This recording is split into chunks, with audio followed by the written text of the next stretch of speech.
बच्चों, इससे पहली क्लास में हम टीम वर्क की पूरी एक्सप्लेनेशन देख चुके हैं। अब हम इसके जो एक्सरसाइजेज हैं, जो क्वेश्चंस हैं, वो हम कर लेते हैं। तो पहला है, let's read complete the following sentences. आप कुछ सेंटेंस दिए हुए हैं, ये आपको कंप्लीट करने हैं। If nobody passes the ball in a basketball game then you can't. यदि बास्केटबॉल के गेम में अगर कोई बॉल को पास ही नहीं करेगा तो क्या होगा? Then you can't shoot.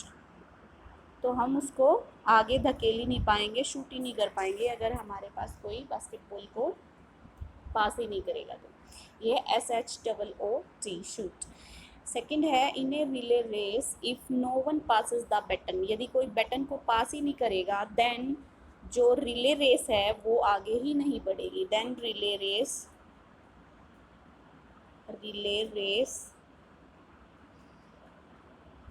Can not go on. ठीक है, तो जो रिले रेस है वो आगे बढ़ेगी ही नहीं। बच्चों आगे है, name the team members needed for the following. यानी कि नीचे जो दिए गए हैं, क्रिकेट दिया गया है, फिल्म दिया गया, तो उसके हमें टीम मेंबर्स लिखने हैं। यानी कि किस गेम के लिए, किस किस चीज़ के लिए हमें कितने व्यक्तियों की आवश्यकता होती है। जैसे फिल्म के लिए हमें किसकी आवश्यकता होती है, स्कूल के लिए किसकी आवश्यकता होती है, और रेस्टोरेंट के लिए हमें किसकी आवश्यकता होती है। उन टीम मेंबर्स का हमें यहाँ पर नाम लिखना है। तो ये है, name the team members needed for the following. First है, to play cricket we need batsman, bowler, fielder, coaches. यानी कि जब हम क्रिकेट खेल रहे हैं तो हमें बैट्समैन की आवश्यकता होगी, बॉलर की आवश्यकता होगी, फील्डर और कोच की आवश्यकता होगी। यदि बच्चों हम टू मेक ए फिल्म, यदि हम एक फिल्म बना रहे हैं तो हमें किसकी आवश्यकता होगी? तो हमें यहाँ पर आवश्यकता होगी प्रोड्यूसर की, जो फिल्म को प्रोड्यूस करेगा। डायरेक्टर होगा, जो डायरेक्ट करेगा। ठीक है, अगला है एक्टर होगा। ये बच्चों जो सेकंड क्वेश्चन है उसके लिए है, एक्टर होगा। उसके बाद डांसर होंगे, उसके बाद कैमरामैन होंगे। ठीक है, उसके बाद म्यूजिशियन होगा। तो ये जो आंसर लिखा है मैंने इसका लिखा है, आप कोमा लिख के, क्योंकि इसमें छोटा लिखा नहीं जा रहा है तो आप कोमा लगा के उसको इसके अंदर ही, इस वाली लाइन के अंदर ही आपको सबको लिखना है। अगला हम कर लेते हैं, to run a good school. तो एक गुड स्कूल के लिए हमें क्या चाहिए? प्रिंसिपल चाहिए। बेटा स्पेलिंग का ध्यान रखना है। टीचर चाहिए, स्टूडेंट चाहिए। ठीक है, पियन चाहिए। और जो आपको अच्छा लगे कि हाँ स्कूल में ये होना चाहिए, क्लासरूम होने चाहिए, डेस्क होने चाहिए, वो आप इस वाली लाइन में लिख सकते हैं। आगे करते हैं, टू रन ए रेस्टोरेंट। अब रेस्टोरेंट है तो रेस्टोरेंट के लिए क्या चाहिए? मैनेजर चाहिए भाई, कुक्स चाहिए जो कि खाने को पकाएंगे, तभी तो हम रेस्टोरेंट में जाएंगे, और वेटर चाहिए। और बाकी चीज़ें आपको अगर लगता है कि ये चीज़ें होनी चाहिए एक रेस्टोरेंट में तो वो आप लिख सकते हैं। अगला करते हैं, complete the sets of rhyming words one has been done for you. तो राइमिंग वर्ड्स आपको लिखने हैं, एक करके दिया हुआ है। तो वर्ड्स फ्रॉम द पोएम, और यहाँ पर आपको खुद के जो वर्ड्स हैं वो लिखने हैं, या तो वो आप वो वर्ड्स लिख लीजिए जो मैं आपको बता रही हूँ, या आप खुद से भी बना सकते हैं। ठीक है, राइमिंग वर्ड्स लिखने हैं। वर्ड्स फ्रॉम द पोएम, तो team plus done, hook, shoot, goal, जो ये हैं। खुद के जो वर्ड्स लिखेंगे वो लिखेंगे, बीम प्लस अस, डन का हो जाएगा BUN बन, और हुक का हो जाएगा लूप। ठीक है, शूट का हो जाएगा रूट, ROOT रूट। गोल का हो जाएगा कोल, और जोए का हो जाएगा बॉय। ठीक है, ये आपको लिखने हैं। एक छोटी सी पोएम दी हुई है, आप इसको रीड कर सकते हैं। फॉर वांट ए नेल, एक नेल है। For want a nail the shoe was lost, ठीक है। For want a shoe the horse was lost. For want of a horse the rider was lost.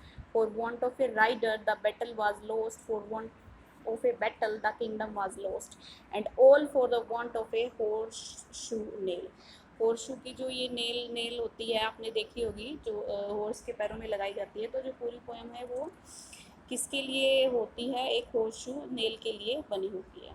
तो from the questions for the answers given in the speech bubbles, तो आपको answers दिए हुए हैं, इनके question आपको लिखने हैं जो कि स्पीच बबल्स दिए हुए हैं, ठीक है बच्चों।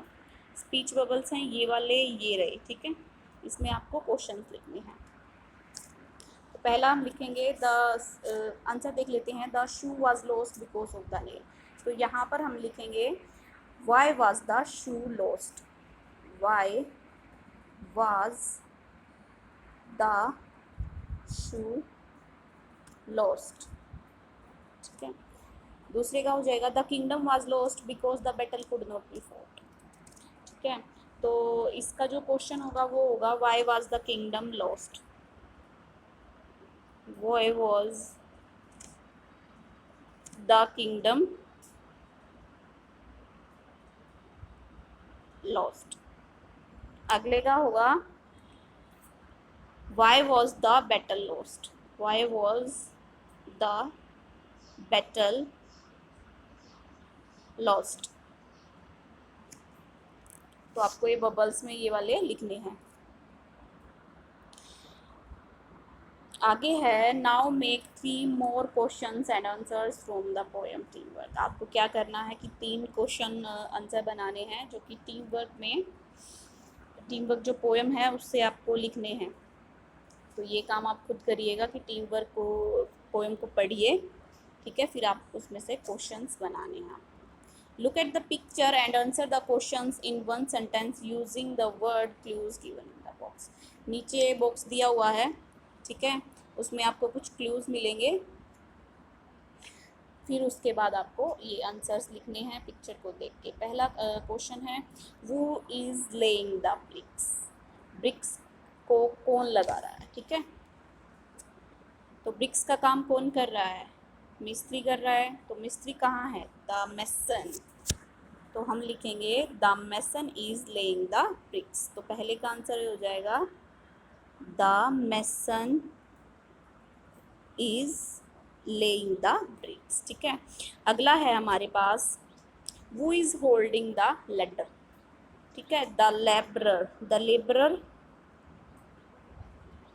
ये है ना, द लेबरर। आगे फिर वही जो सेंटेंस में इज होल्डिंग द लेटर दिया हुआ है, ठीक है।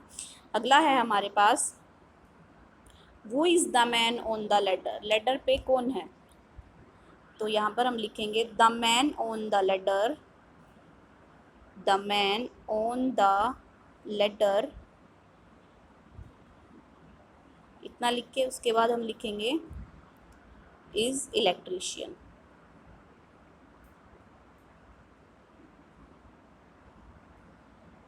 ठीक है। क्योंकि आपको दिख रहा है वो बिजली का काम कर रहा है तो इलेक्ट्रीशियन ही होगा।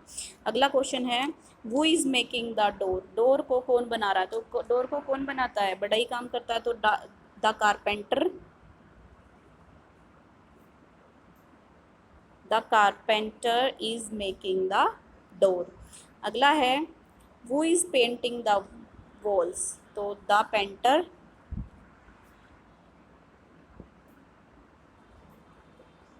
आगे हम लिखेंगे इज पेंटिंग द वॉल्स। तो जो पेंटर है वो वॉल्स की पेंटिंग कर रहा है। तो बच्चों ये आपका काम था, ठीक है। अभी हम ये इसमें थोड़ी सी ग्रामर दी हुई है, ठीक है, वो हम कर लेते हैं। से aloud we sometime use short forms for some words. हम कुछ शब्दों के लिए शॉर्ट फॉर्म यूज़ करते हैं। For example we use I am, यानी कि आई एम एपिस्ट्रोफी लगाई हुई है, एपिस्ट्रोफी आई लगा के, जो यहाँ पर ऊपर की तरफ आपको जो कोमा दिख रहा है इसको एपिस्ट्रोफी बोलते हैं, एपिस्ट्रोफी बोलते हैं इसको फॉर आई एम। यानी कि आई एम किसके लिए, अगर हम आई एम लिखते हैं तो इसकी शॉर्ट फॉर्म कैसे होगी, आई ऊपर एपिस्ट्रोफी लगाई और एम, आई, ठीक है, मतलब वही है। आगे आई हैव की जो एपिस्ट्रोफी है वो ऐसे लगाई हुई है आई, ठीक है। आगे है these short and words are called contraction, ठीक है। यानी कि जो हम ऐसे लिखते हैं इन शब्दों को तो हम क्या बोलते हैं, कॉन्ट्रैक्शन, लेकिन जो ऊपर जो कोमा छोटा सा लगाया हुआ होता है उसको हम एपिस्ट्रोफी बोलते हैं। यानी कि जो आई हैव इसको हम पूरा क्या बोलेंगे, ये आई हैव का कॉन्ट्रैक्शन क्या है, आई हैव का कॉन्ट्रैक्शन ये है, आई एम का कॉन्ट्रैक्शन ये है, ठीक है। The mark is an apostrophe which shows where the letters are left out. जो एपिस्ट्रोफी है वो यह दर्शाती है कि कहाँ से जो लेटर है वो हटा हुआ है, तो इसको हम एपिस्ट्रोफी बोलते हैं, अभी हमने ऊपर देखा है। तो अभी हम कुछ एपिस्ट्रोफीज दी हुई हैं और कुछ कॉन्ट्रैक्शन दिए हुए हैं, हम उनको देख लेते हैं। तो हर एक में एपिस्ट्रोफी लगी हुई है, यानी कि यहाँ से हमें इनको कट करना है, ठीक है। वी विल की जो कॉन्ट्रैक्शन होगा ये होगा, यू हैव का कॉन्ट्रैक्शन ये होगा, वी वर का कॉन्ट्रैक्शन ये होगा। तो बच्चों आपको क्या करना है, write the contraction for the following phrases, यानी कि जो फ्रेजेस दी हुई हैं has not, do not, have not, are not को आपको कॉन्ट्रैक्शन लिखने हैं, ठीक है। और नीचे वाले की हमें फुल फॉर्म लिखनी है। जैसे पहला है वी वर नॉट है तो इसको हम लिखेंगे WERE वर नोट, ठीक है। ऐसे ये सबको आपको करना है।